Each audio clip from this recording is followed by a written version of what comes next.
Oh no, it's going. Okay. Family, fun, and festivities. Thanksgiving is a great holiday to bring everyone's family together. For my family, November is always the month for excitement. We never really know what's going to happen around Thanksgiving. Stories my family continuously pass down about Thanksgiving always include why someone's getting injured and why we usually don't eat turkey on Thanksgiving.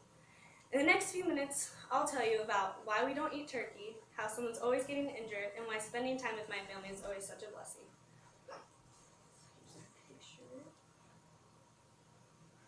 So that's only 3/4 of my immediate family. But between my grandma, 2 uncles, 3 aunts, 10 cousins, 18 great-grandchildren, my parents, and 2 sisters, each family is responsible in bringing a certain meal to my grandma and grandpa's house. The one meal we don't serve is turkey. And the reason is an old family tale is told about how my grandma burned a turkey in 1973 and cursed all Thanksgivings from there on out. But most people say it started with my mom. My mom, who was 1 at the time, ended up grabbing the long table runner, pulled it down, causing all the dishes to break, and pieces were shattered everywhere. My grandma was too worried about the broken dishes that she could smell something burning.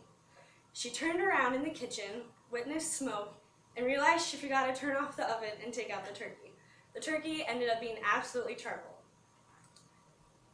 Since that day, many problems went wrong. There was smoke in the kitchen, there was smoke in the living room, dining room, and it even made its way upstairs.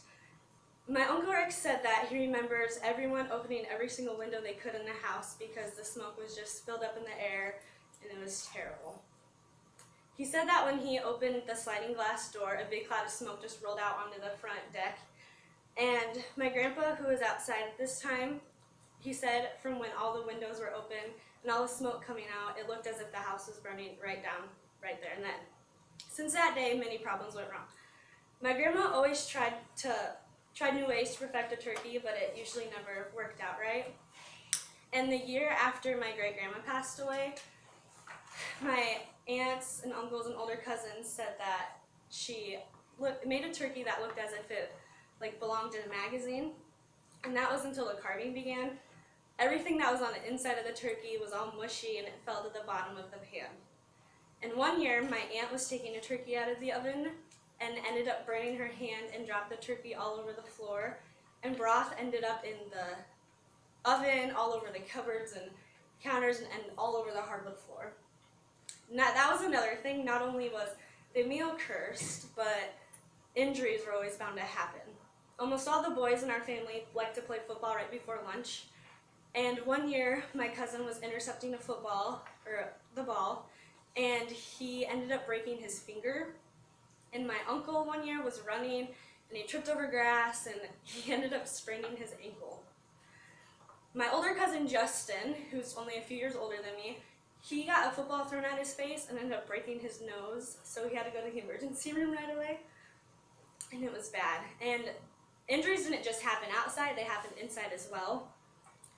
My older cousin Jessica was helping make mashed potatoes, and she started to peel the potatoes and ended up slicing her finger and had to get 4 stitches. And my older sister Sierra was carrying a can of yams and tripped and dropped it on her foot, and her foot began to swell up to the size of a tennis ball. I was the one with the injury this past year because I broke my nose in a football game, so I had surgery on it right before. But even though injuries happen, I just love spending time with my family. Since our family is so large and continues to grow, there's only a few times to where I actually see them.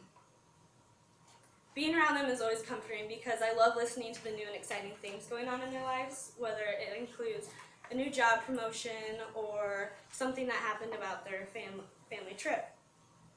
The stories and sense of humor they have is always comforting because no one knows how to take anything seriously in my family, and everything's just a joke to them.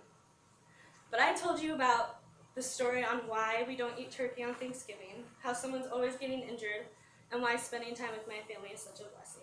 Almost everyone in here can relate and see how family is an important aspect to them as it is to me. Everything started with my grandma burning the turkey in 1973, and it is forever a tradition.